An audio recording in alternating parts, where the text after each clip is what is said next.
আসসালামু আলাইকুম রাহমাতুল্লাহ। সপ্তম শ্রেণীর শিক্ষার্থীরা তোমরা সবাই কেমন আছো? আমরা সপ্তম শ্রেণীর ষান্মাসিক মূল্যায়ন পরীক্ষার 2024-এর নমুনা প্রশ্ন নিয়ে হাজির হয়েছি। তো আজকে বিষয়টি হচ্ছে ইসলাম শিক্ষা। তো আমরা কিন্তু জানি প্রকাশিত হয়েছে, তো সিলেবাস হচ্ছে 1 থেকে 53 পৃষ্ঠা পর্যন্ত। তো দেখো, আজকের এই ক্লাসটির মাধ্যমে অর্থাৎ আজকে এই সাজেশনের মাধ্যমে তোমাদের সম্পূর্ণ অধ্যায় তুলে ধরার চেষ্টা করেছি। যদি তোমরা ভালো রেজাল্ট করতে চাও অবশ্যই এই একক কাজ এবং দলগত কাজ ভালোভাবে আয়ত্ত করে নিবা। কেমন, এগুলো কিন্তু সবগুলোই এনসিডিবি কর্তৃক যে বই দেওয়া আছে সেখান থেকে তুলে ধরা হয়েছে। তো খেয়াল করো, প্রথম অধ্যায় হচ্ছে যে আকাই। এর মধ্যে আকাইদের এই অধ্যায়ের মধ্যে যত ছোট ছোট প্রশ্নগুলো আছে সেগুলো তোমরা নিজ দায়িত্বে শেষ করে ফেলবা। আমরা শুধু একক কাজ এবং দলগত কাজ নিয়ে আলোচনা করব। এখানে একক কাজের মধ্যে কি রয়েছে? 1 নম্বরে রয়েছে ইসলামের মৌলিক বিষয় কয়টি ও কি কি? আল্লাহর 5টি গুণবাচক নাম অর্থসহ লিখো।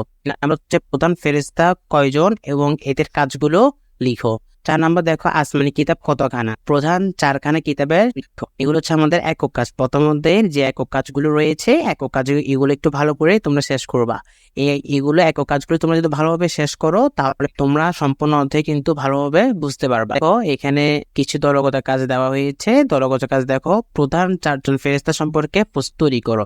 এই যে পোস্টারের কথা বলা হয়েছে, এই পোস্টার কিন্তু যদি তৈরি করতে বলে আমাদের স্কুল থেকে কিন্তু এই পোস্টারটা দেওয়া হবে, অর্থাৎ সকল সরঞ্জাম সবগুলোই স্কুল থেকে দেওয়া হবে। ফি নির্ধারিত করতে পারে, কেমন, স্কুল কর্তৃপক্ষ তোমাদের কাছ থেকে কিছু ফি নিতে পারে। তো দেখো, এখানে 2 নাম্বার আল্লাহর কয়েকটি গুণের আলোকে একটি পোস্টার তৈরি করো। এগুলো হচ্ছে আমাদের প্রথম অধ্যায় দলগত কাজগুলো।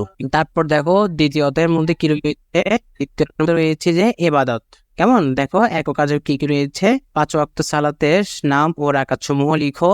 2 নাম্বার দেখো, লিখো। 3 নাম্বার সালাতের নিষিদ্ধ সময় এবং সাওম মাকরুহ হওয়ার কারণগুলো লিখো। 4 নাম্বার একজন মানুষের উপর কখন যাকাত ফরজ হয় তার তালিকা লিখো। তারপরে দেখো 5 নাম্বার, বছরে আমরা কয়টি ঈদ পালন করি, এইগুলোর নাম কি? আপনার জীবনে ঈদের 5টি প্রভাব লিখো। এই সবগুলি কিন্তু আলাদা আলাদা প্রশ্ন আসতে পারে অথবা সবগুলি কিন্তু একটাই প্রশ্ন দিতে পারে। তারপরে দেখো, আমরা দলগত দেখতে পাচ্ছি।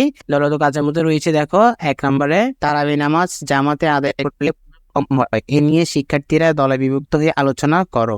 2 নম্বর দেখো, কোন একজন শিক্ষার্থী জোহরের নামাজ আদায় করতে মসজিদে 1 রাকাত পেয়েছে, অবশিষ্ট মানে বাকি, কেমন, অবশিষ্ট নামাজ কিভাবে আদায় করবে? অর্থাৎ ধরো জোহরের নামাজ 4 রাকাত, সে কিন্তু 1 রাকাত পেয়েছে, কিন্তু আরো কত রাকাত পায়নি বলতো?